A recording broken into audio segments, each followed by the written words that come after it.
Wala akong intention na manakot. Yung sa akin, babala lang yon.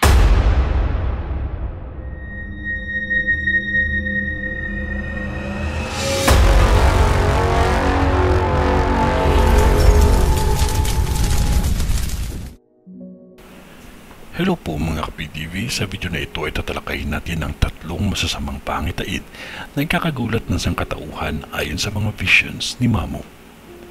Pero kung ikaw hindi pa nakasubscribe sa aking channel, baka naman.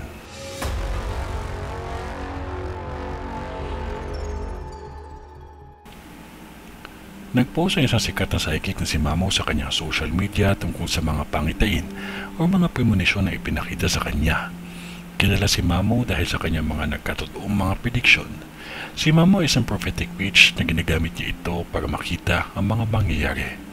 Si Mamo din ay naitapok na sa kapuso mo sa kaso dahil sa kanyang mga walang takot na pabanggit na mga mangyayari pa lamang. Pakinggan po natin ang mga visions ni Mamo. 1:26 AM, April 16, 2025. Isang mall sa Cubao ang pwedeng masunog, kaya mag-ingat po lagi. 4:09 AM, isang eroplano na local, meaning taga Pinas, ang pwedeng magkaroon ng aberya sa kalangitan at biglaang mag-crash. Kaya sa mga airlines dyan, from time to time, check nyo ang mga eroplano ninyo. Huwag niyong antayin yung the big one. Mag-enjoy muna. Mga June at September pa yung lindol.